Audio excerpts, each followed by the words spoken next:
रिद्धि के पिता गिरधारी जी आज अपने बेटे की उदासी दूर करना चाहते थे, इसलिए अपनी बिटिया के चेहरे पर मुस्कान देखने की भरसक कोशिश कर रहे थे। पर रिद्धि के पग फेरे के बाद ये चौथी बार रिद्धि मायके आई थी। इस बार जब से वो ससुराल से आई थी बहुत उदास रहती थी, बिल्कुल बुझी बुझी सी। क्या बात है रिद्धु, तू इस बार जब से ससुराल से आई है उदास रहती है? तेरे ससुराल में सब ठीक है ना? कई बार उसकी माँ कल्याणी जी ने जानने की कोशिश की। उनके लिए बेटी के हृदय की थाह लेना बहुत मुश्किल हो रहा था। चंचल बातूनी बिटिया ससुराल से खामोश होकर आए तो माँ को चिंता होना स्वाभाविक है।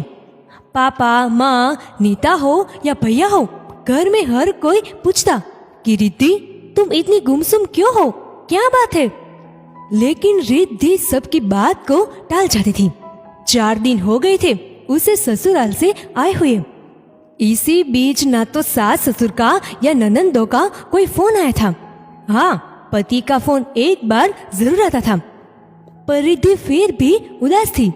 चौथे दिन जब रिद्धि बिल्कुल उदास होकर छत पर बैठी थी, तब उसकी माँ कल्याणी जी 2 कप चाय लेकर वहां पहुंची और कोशिश करने लगी कि बेटी के हृदय की थाह ले सके। तू इतना उदास मत रहा कर बच्चे, बता तो सही बात क्या है? उनके इतना कहते ही रिद्धि छोटी बच्ची की तरह उनकी गोद में सर रख कर रोने लगी। अरे क्या हुआ बेटा? अब रिद्धि से रहा नहीं गया। उसने कहा, माँ, जब से मैं शादी करके उस घर गई हूँ, मुझे लगता है उस घर में कोई मुझसे खुश नहीं है। ना तो मैं अच्छे से चाय बना पाती हूँ और ना अच्छा खाना बना पाती हूँ। ऊपर से किसी को मेरे हाथ का बनाया खाना पसंद भी नहीं आता है।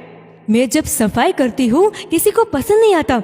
वो रोज के कपड़े भी आयरन करते हैं, जबकि मैं संडे के संडे करती हूँ। ऐसे ही बहुत सारे काम है जिसमें मुझसे गलती हो जाती है। मेरी तरफ से ही सब गड़बड़ होता है। बेटा, इसमें परेशान होने की कौन सी बात है? शादी की शुरुआत में सभी लड़कियों को ये सब सहना पड़ता है। काम करने की आदत नहीं होने की वजह से जब अचानक काम करना पड़ता है तो गलतियां होनी स्वाभाविक है। धीरे धीरे सब ठीक हो जाएगा, तुम इसकी परवाह मत करो। कल्याणी जी ने अपनी बेटे की बात पर मुस्कुराकर कहा, बेटा, कुछ भी गड़बड़ नहीं है। हर नए घर में सेटल होने में टाइम लगता है। कोई भी चीज एक बार में सही नहीं हो जाती। तुम थोड़ा समय तो दो, तुम्हें थोड़ी मेहनत लगेगी। थोड़ा समय दो बेटा, थोड़ा उन लोगों को भी समझने की कोशिश करो। धीरे धीरे सब कुछ ठीक हो जाएगा। वो सब तो मैं सही कर लूंगी माँ, लेकिन मैं जो भी काम करती हूँ उनमें मेरी ननंदे मीनमेख निकालती है और कभी कभी सास मेरी प्रशंसा करने भी लग जाती है तो मेरी 2 ननंदे आकांक्षा और अंकिता मेरी शिकायत करने लग जाती है। और मुझसे कभी थोड़ी सी भी गलती हो जाती है तो उसे बढ़ा चढ़ा कर सास के गुस्से की आग में घी डालने का काम करती है। ये बात भी बहुत बड़ी नहीं है मेरी बच्ची। जब तुम अपना काम बहुत अच्छे से करोगी तब कोई तुम्हारी चुगली नहीं कर पाएगा, क्योंकि तुम्हारे काम में कोई कमी निकाल ही नहीं पाएगा। क्या माँ, तुम सही कह रही हो? क्या ऐसा सच में हो पाएगा? क्योंकि जब सास मुझे डांटती है या भला बुरा कहती है तो मैं देखती हूँ कि निशांत का भी मुंह बन जाता है। कहीं ऐसा ना हो कि बार बार मेरी गलतियाँ सामने आने से निशांत का प्यार मेरे लिए कम हो जाए। मैं उसका प्यार नहीं खोना चाहती माँ। मैं उस घर में अपने पति के प्यार के सह रही तो हूँ। अगर मेरी इतनी गलतियाँ देखकर वो भी मुझसे नफरत करने लगेगा तब मैं कैसे जीऊंगी माँ? कहकर और जोर से रिद्धि रोने लगी। वैसे तो कल्याणी जी से अपने बेटी का रोना देखा नहीं जा रहा था, लेकिन उसे समझाना भी जरूरी था। इसलिए बिना भावुक हुए स्वर को संयत रखते हुए रिद्धि के सिर पर हाथ फेरते हुए समझाने लगी। देखो रिद्धि बेटा, मैं तुम्हें पहले भी बोल चुकी हूँ कि अभी काम में गलतियां होना स्वाभाविक है। इस पर दुखी होना इतना जरूरी नहीं है, क्योंकि तुम अभी अनाड़ी हो। उस घर के नियम कानून भी नहीं जानती और रसोई के गुर भी नहीं जानती। तो बेहतर है कि घर के जो काम तुम्हें नहीं आते या फिर जो नियम कानून नहीं समझ में आते वो सब तुम अपनी सास से पूछ लिया करो, क्योंकि वो घर की मुखिया है और बड़ी है। जब कोई बड़ा होता है और उन्हें उनके बड़प्पन का एहसास कराया जाता है, उन्हें पर्याप्त सम्मान दिया जाता है, तब वो भी अपने आप के प्रति जिम्मेदार हो जाते हैं और छोटों के साथ कभी खराब व्यवहार नहीं करते। जब तुम्हारी सास को ये लगेगा कि तुम उनकी जगह नहीं ले रहे हो, बल्कि उनसे बेटी की तरह सब कुछ पूछकर काम कर रहे हो और घर उनके अनुसार अभी भी चल रहा है, तब उनका डरा हुआ मन तुम्हारे प्रति प्रेम और अपनेपन से भरना शुरू हो जाएगा। मैं कुछ समझी नहीं माँ, तुम कहना क्या चाहती हो? रिद्धि ने बड़ी उलझन भरी निगाह से माँ को देखकर पूछा। बेटा, मैं ये कहना चाहती हूँ कि अपनी सास को पर्याप्त सम्मान दो। वो बुजुर्ग है तो उन्हें बड़प्पन दो और घर के महत्वपूर्ण निर्णय अपनी सास से पूछ कर लिया करो। इससे उन्हें तुम पर गुस्सा भी नहीं आएगा और उनका विश्वास तुम पर जमेगा।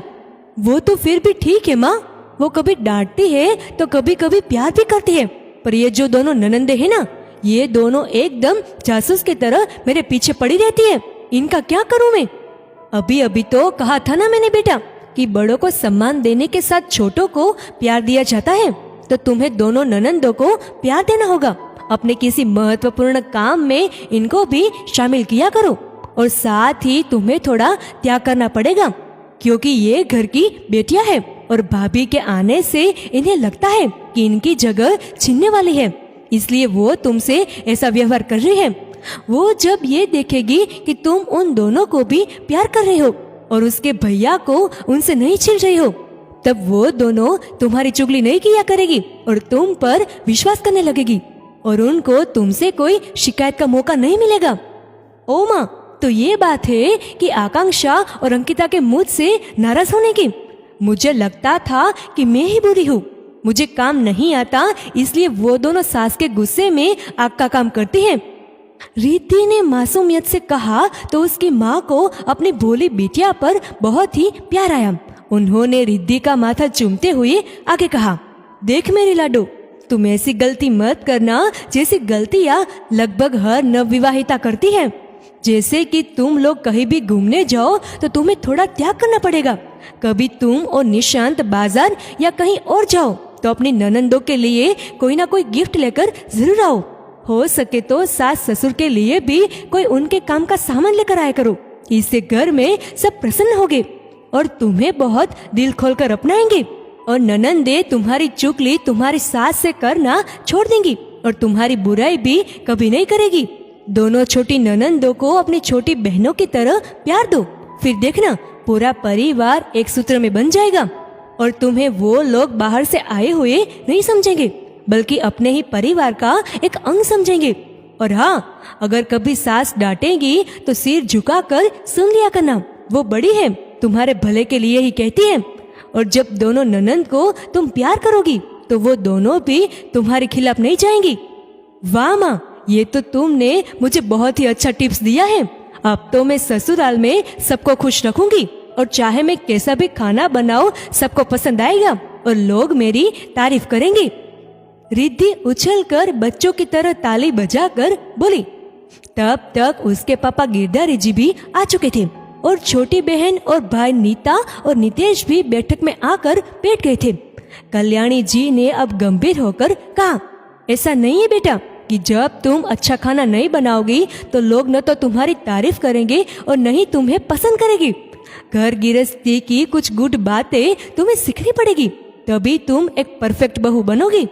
याद रखो, कामकाजी हो या घरेलू हो, घर का काम तो आना ही चाहिए और घर का काम करने में कोई शर्मिंदगी महसूस नहीं करनी चाहिए।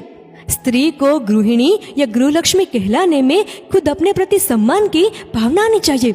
घर संभालना और रिश्तों को संभालना कोई छोटा काम नहीं है। आज रिद्धि अपनी माँ की बात बहुत ध्यान से सुन रही थी और समझने की पूरी कोशिश कर रही थी।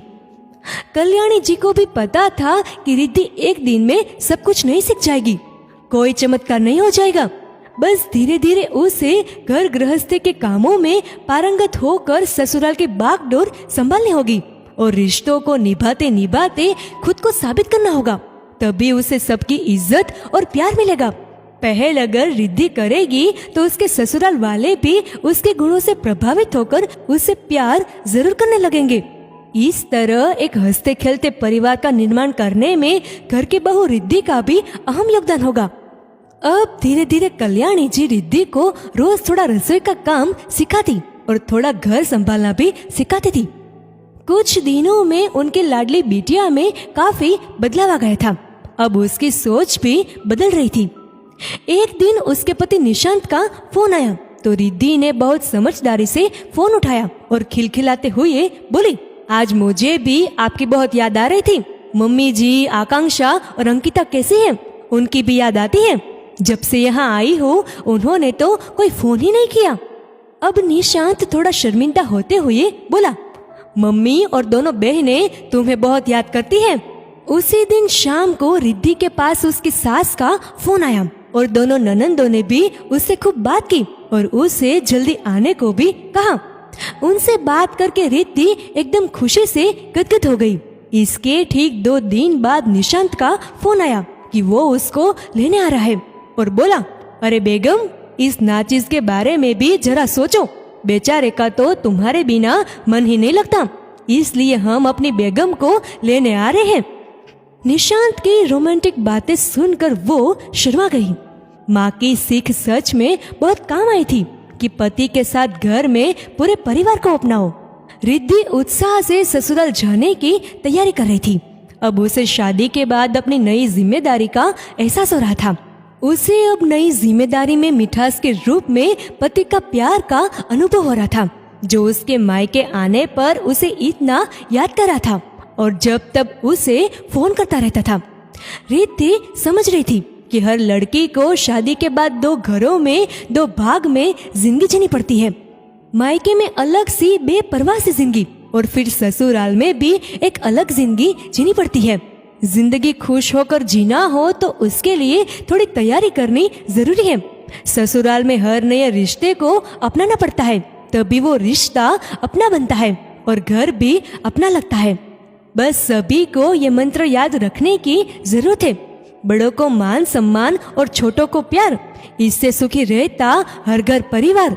दोस्तों, इस वीडियो को लेकर आपकी क्या राय है नीचे कमेंट करके जरूर बताएगा। अगर आपको ये वीडियो अच्छा लगा हो तो इस वीडियो को लाइक करिएगा, शेयर करिएगा ज्यादा से ज्यादा लोगों तक और ऐसी और भी इंस्पिरेशनल वीडियोस के लिए सब्सक्राइब करें हमारे यूट्यूब चैनल को और फेसबुक पर फॉलो करें हमारे पेज को। धन्यवाद।